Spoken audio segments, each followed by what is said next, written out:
오늘 우리에게 주신 하나님의 말씀은 시편 94편 12절부터 13절 말씀입니다.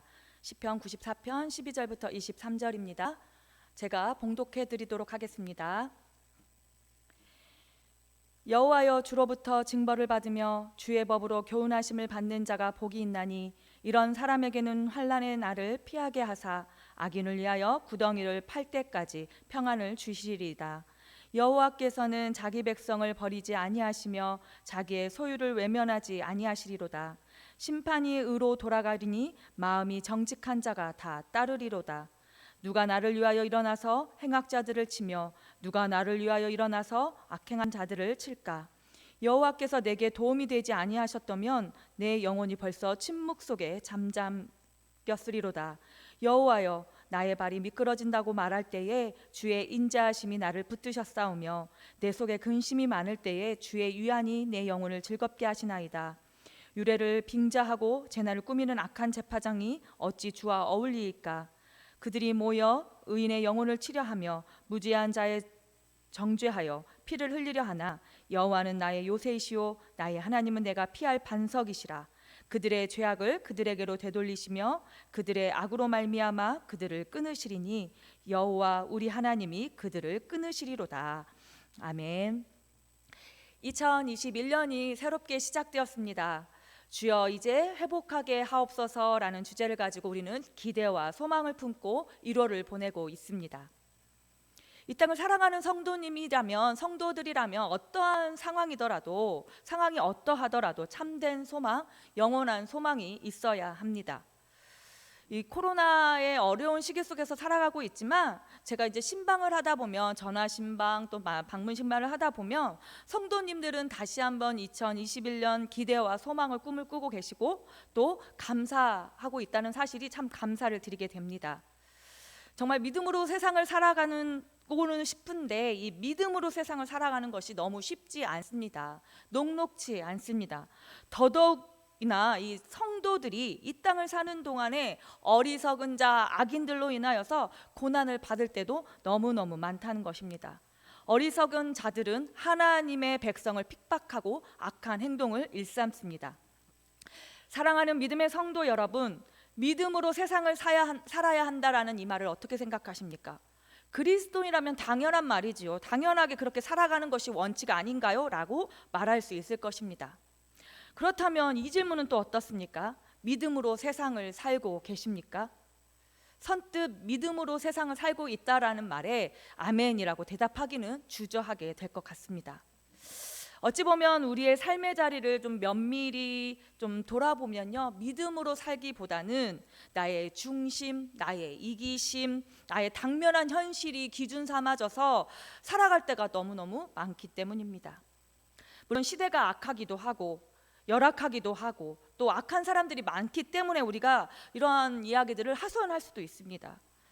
특별히 지금 코로나 시기를 살고 있기 때문에 그 안에 우리가 이 현실이 녹록지 않다라는 것을 부정할 수는 없습니다. 하지만 다시 한번 2021년 우리가 말씀 앞에 바로 서기 위해서는요, 시대와 사람을 탓하기 전에 그리스도인들이라면 마땅히 추구해야 될 믿음의 삶, 그 삶에 대한 우리의 자세와 마음가짐이 어떠한지를 점검해보고 돌아보아야 한다는 것입니다. 사랑하는 믿음의 성도 여러분, 여러분은 이 믿음으로 살기 위해 얼마나 애쓰고 계십니까? 이 질문을 스스로 던져보신다면 열심히 살고 있지만 애쓰고 있어 보이지만 정말 죽기 살기로 이렇게 살고 있지는 않은지를 좀 현주소를 좀 묻게 됩니다. 다시 한번 우리 2021년 회복의 소망이 어떻게 보면 외부로부터 오는 변화로 인하여서 회복되어짐이 아니라 진정한 내면으로부터 변화되어지는 그 소망에서부터 시작되는, 그래서 회복이 정말 꿈꾸고 이루어지는 우리 오늘이 소망교회 모든 성도님들이 다 되었으면 좋겠습니다. 그래서 오늘 하나님께서 이렇게 믿음으로 세상을 살아가는 이들에게 있어서요, 위로의 말씀이 바로 오늘 본문 말씀입니다. 공의의 하나님께서 믿음의 원칙대로 살아가는 사람들에게요, 괴롭히는 악인들 또 환경들을 복수해 주신다라고 말씀하고 계십니다.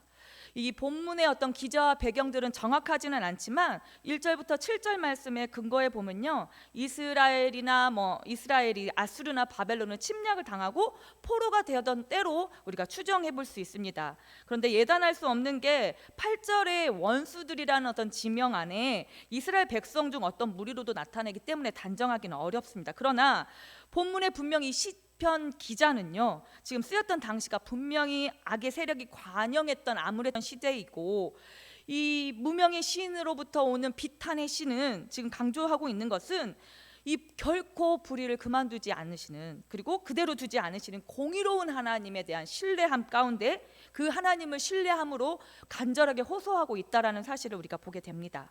1절부터 7절까지 악인의 성품, 행동들이 고발되고요, 8절부터 11절까지 하나님의 그 징벌에 대한 경고가 있다면, 이제 읽었던 본문은요 12절부터 23절은 하나님의 공의에 대한 기쁨의 고백을 드림으로 인해서 지금 본실을 맺고 있다는 거예요. 결론적으로 이 지금 우리가 읽었던 본문을 정리해 보면 어떻습니까? 시인에게 있어서 지금 현재 닥쳐져 있는 고난은요, 하나님의 징계로서가 아니라 오히려 복을 누리기 위한 인내의 과정이었음을 고백할 수 있고, 절대 절망케 되는 요인이 될 수 없다라는 사실입니다. 고난을 교훈으로 받아들인 성도들에게 어떤 일이 지금 있다고 본문이 기록되고 있습니까? 분명 하나님께서 이 고난을 통해서 교훈을 받은 성도들은 환난에서 벗어나고 평안을 주시겠다고 말씀하십니다. 사랑하는 믿음의 성도 여러분, 그래서 찾아오는 크고 작은 그런 고난들을 통해서 하나님의 주시는 이 교훈, 또 대갚아 주시는 그 하나님을 또 신뢰하시면서 교훈을 받는 자가 되었으면 좋겠습니다. 환난을 소망으로 바꾸는 자가 되어져서 진정한 참된 소망을 가지는 오늘이 소망교회 성도님들이 되었으면 좋겠습니다. 사랑하는 믿음의 성도 여러분, 오늘 말씀을 붙잡고 나아가고 하나님의 은혜하게 거기를 소망합니다. 하나님은요, 하나님을 믿는 신실한 경건한 자들을 불의와 온갖 방법으로 괴롭힘을 당하고 있는 것을 알고 계시지만, 궁극적으로 공의로운 재판장이신 하나님을 바라볼 때 곧 구원의 소망과 기대로 견뎌낼 수 있다는 것을 말씀해 주십니다. 제가 이제 자녀를 둘을 키우고 있습니다. 자녀들은 부모에게 기대어 살 수밖에 없는 연약한 존재들입니다. 그런데 이 자녀가 부모한테 의지 않고 부모가 엄연히 살아있는데도 불구하고 자기의 크고 작은 문제들을 상의하지 않는 자녀가 되어져 있다면 부모는 상심할 것이고, 또 그 문제가 그렇게 쉽게 해결될 수 없을 것입니다. 예를 들어서 학교에서 그 친구가 자신을 괴롭히는 친구가 있는데 그 문제를 가지고 선생님한테 말해야 되고 부모님께도 상의를 해야 할 것입니다. 그런데 그 문제를 해결하지 않으면, 그 문제를 말하지 않으면 해결될 수가 없다는 거예요. 혼자서 이 문제를 끙끙 붙들고 있어봐야 문제는 해결되지 않고 사태는 계속 악화될 것이라는 거예요. 이처럼 우리도 하나님 앞에서 천국 가는 그날까지 하나님의 자녀로 살아갑니다. 그러므로 우리의 인생 속에 있는 크고 작은 어려운 여러 가지 문제들을 스스로 해결할 수 없다는 기본적인 전제를 가지는 자녀로서의 삶을 살아가야 된다는 거예요. 나를 지으신 하나님 앞에, 내 인생을 창조하시고 이 세상에 보내신 하나님 앞에 문제를 가지고 나아가야 한다는 것입니다. 그래야 문제는 빨리 해결되고 또 제대로 해결될 수 있다는 거예요. 하나님께서는 자신에게 아뢰는 이들에게 긍휼히 여기시고 귀하게 보시는 하나님이시기 때문입니다. 오늘 우리가 읽은 시편의 저자도요, 자신의 어떤 인생의 문제를 가지고 지금 하나님 앞에 아뢰고 있지 않습니까? 1절부터 11절까지 그 악인들의 여러 가지 흉흉한 모습들을 지금 토로하고 있지 않습니까? 94편 1편에 이렇게 이야기합니다. 여호와여, 복수하시는 하나님이여, 복수하시는 하나님이여, 빛을 비춰 주시옵소서. 우리가 복수라는 말을 잘 쓰지는 않습니다. 왜냐하면 좀 섬뜩하지 않습니까? 마음으로 생각할지는 모르지만 하나님께 기도하면서까지 이렇게 복수하시는 하나님을 두 번이나 반복한다는 것이 부르기는 쉽지 않을 거예요. 하지만 뒤집어서 생각해보면 이렇게 고백할 수밖에 없는 이 시편의 기자의 마음이 얼마나 억울한 일을 당했기 때문에 이렇게 절절하게 복수에 대한 복수를 이어가고 있는지도 보게 돼요. 그런데요, 저는 또 이런 시편의 기자의 모습이 얼마나 믿음 있는 사람의 모습인지도 또 묵상하게 됩니다. 보통의 경우 자신의 문제는 자신이 해결하려고 하고 자신의 손으로 복수를 하고 싶어라 할 거예요. 상대방이 미워하는 마음을 가지고 아마 복수를 준비할 거예요. 그런데요, 지금 시편의 기자는 그 복수의 감정을 스스로 하려고 하지 않고 계획하지 않고 하나님께 문제를 가지고 나아가고 있다는 것이 얼마나 믿음의 사람인지를 보여줍니다. 우리도 이러한 문제가 있다면 혼자 괴로워하기보다, 가슴 아파서 복수의 칼을 갈기보다 하나님께 엎드리고 또 하나님의 해결을 더욱더 추구하는 우리 주의 백성들, 오늘의 소망교회 성도님들이 다 되었으면 좋겠습니다.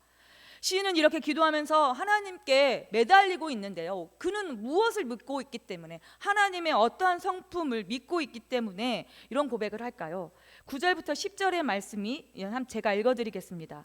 귀를 지으시니가 듣지 아니하시랴, 눈을 만드시니가 보지 아니하시랴, 묵 백성을 징벌하시는 이, 곧 지식으로 사람을 교훈하시는 이가 징벌하지 아니하시리라 라고 고백하고 있습니다. 시인은요, 반드시 하나님께서 이 악인들, 원수들을 징벌하실 것이라는 확신이 있었어요. 그리고 도대체 그런 근거가, 하나님께서 이 원수를 어떻게 확신하고 있다는 거예요.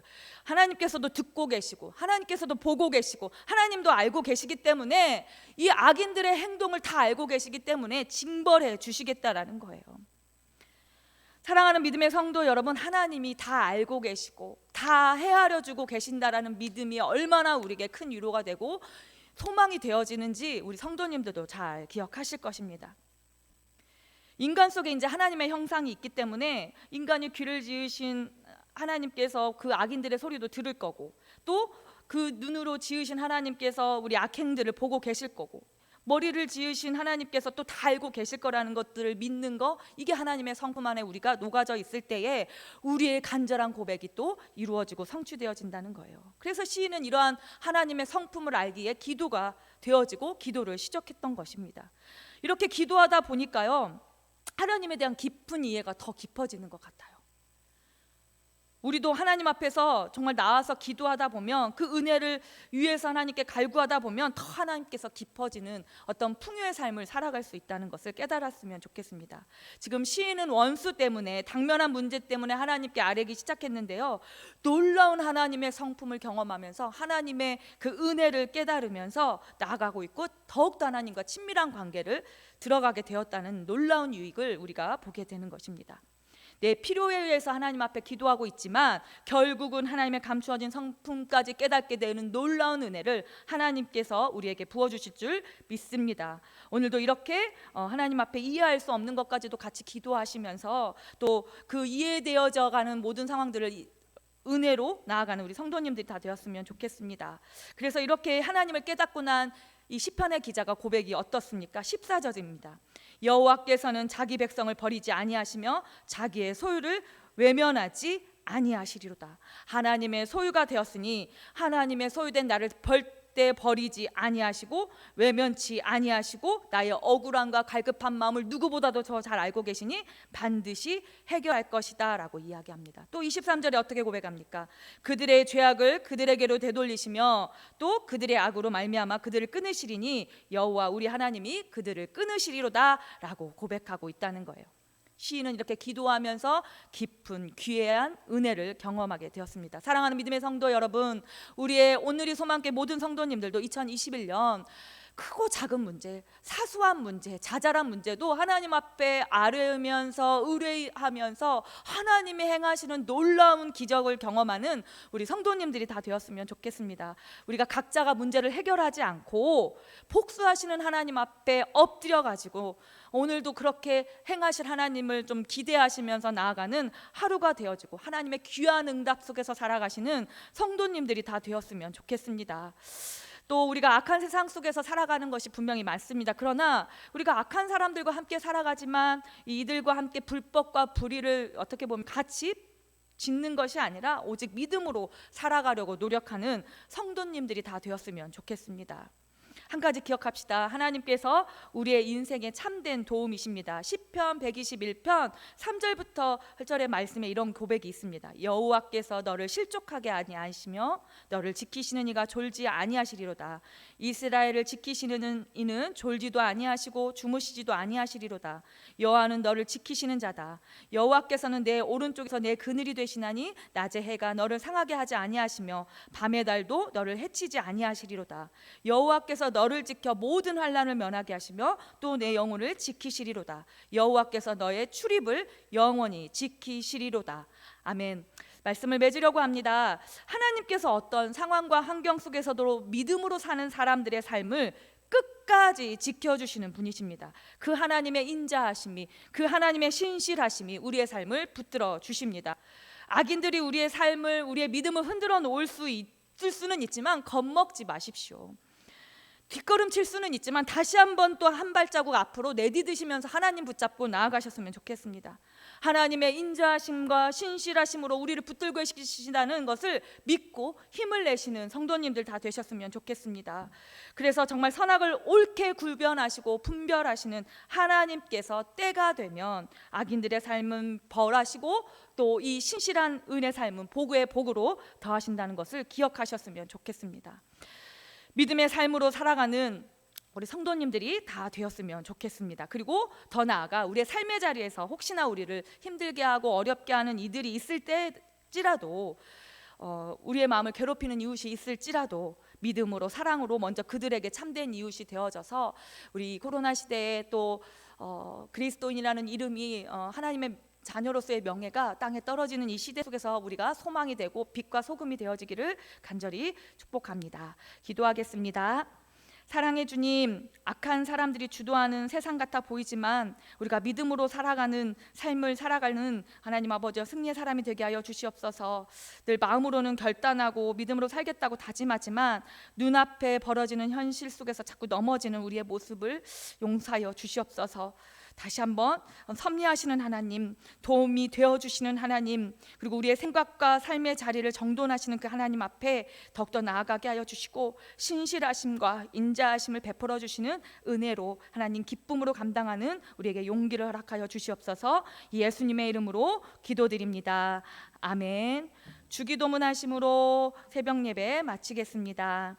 하늘에 계신 우리 아버지, 아버지의 이름을 거룩하게 하시며 아버지의 나라가 오게 하시며 아버지의 뜻이 하늘에서와 같이 땅에서도 이루어지게 하소서.